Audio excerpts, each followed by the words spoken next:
Hello everyone. So organ specific and tissue specific manifestation, इस topic में हम लोग पढ़ेंगे कि जो भी माइक्रोब्स हमारी बॉडी में एंटर करते हैं फाइनली बाकी जगह पे कहाँ पे जाते हैं, उसके बाद एंटर करने के बाद कहाँ रीच करते हैं। The disease causing microbes enter the body through these different means, मतलब अलग अलग तरीके से हमारी बॉडी में एंटर कर जाते हैं, उसके बाद कहाँ जाते हैं।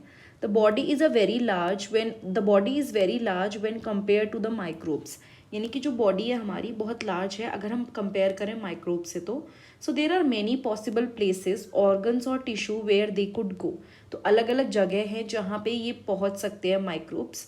और ऐसा नहीं है कि मतलब जिसे कहना चाहिए एक ही जगह पे एक्यूमुलेट होते हैं, they can reach to different places in the body.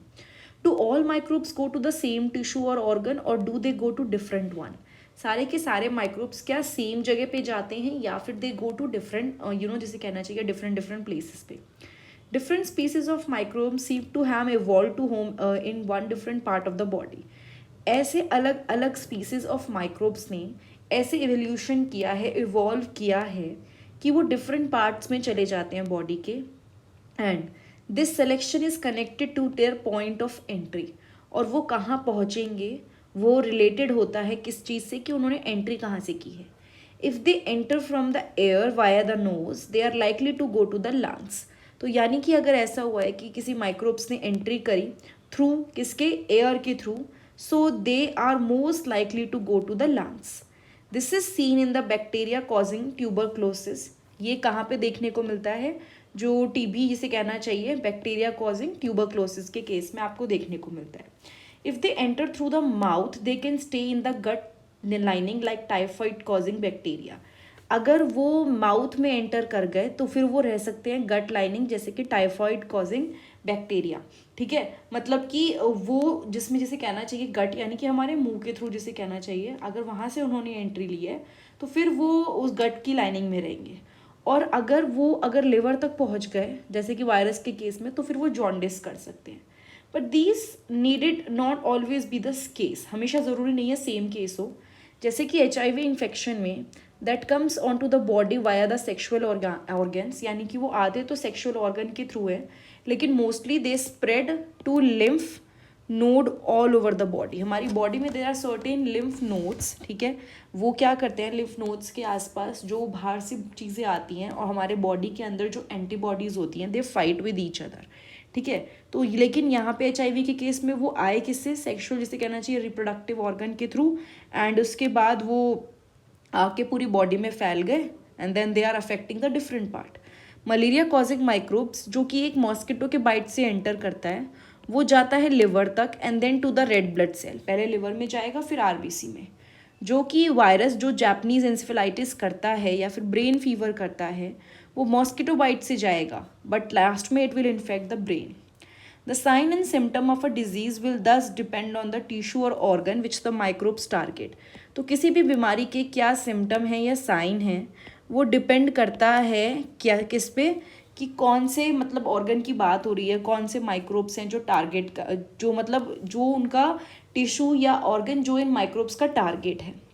If the lungs are the target, मतलब अगर मैं बोलूँ कि लंग्स टारगेट है तो symptoms will be cough and breathlessness. अगर लिवर टारगेट है तो जॉन्डिस हो सकता है, ब्रेन टारगेट है तो हेडेक, वॉमिटिंग, फिट्स, अनकॉन्शियसनेस कुछ भी हो सकता है, मतलब होश उड़ जाना एंड एवरीथिंग, खो जाना, मतलब होश उड़ जाना तो is a different thing, but unconsciousness means कि अनकॉन्शियस होना, आप मतलब बेहोश होके गिर जाओ। We can imagine what the symptoms and sign of an infection will be if we know the target tissue or organ is. तो जैसे हम कोरोना सुनते हैं तो हमें पता है कि उस पर्सन को लंग्स की प्रॉब्लम हो सकती है, उसको ब्रीथलेसनेस हो सकती है, ब्रेथलेसनेस, उसको फीवर हो सकता है।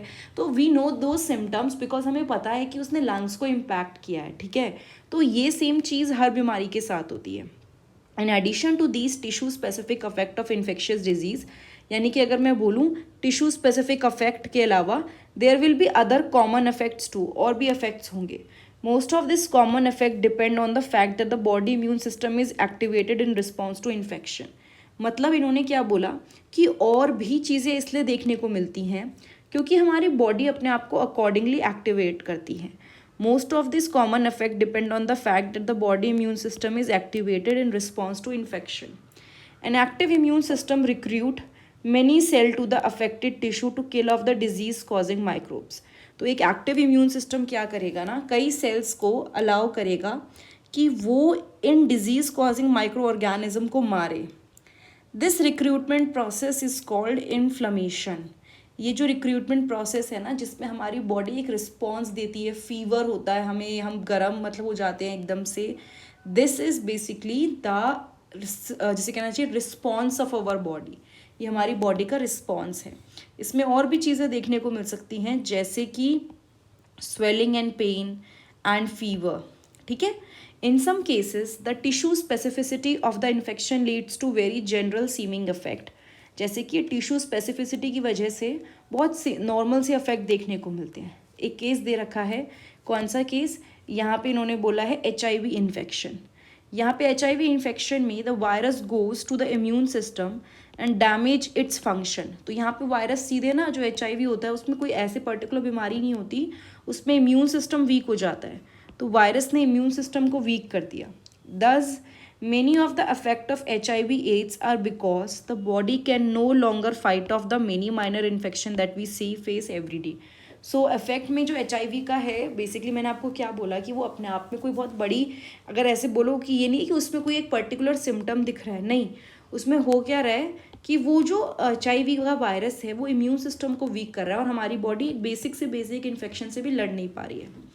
Similarly, a minor gut infection can produce major diarrhea with blood loss. कुछ भी प्रॉब्लम हो सकता है ब्लड लॉस हो सकता है डायरिया हो.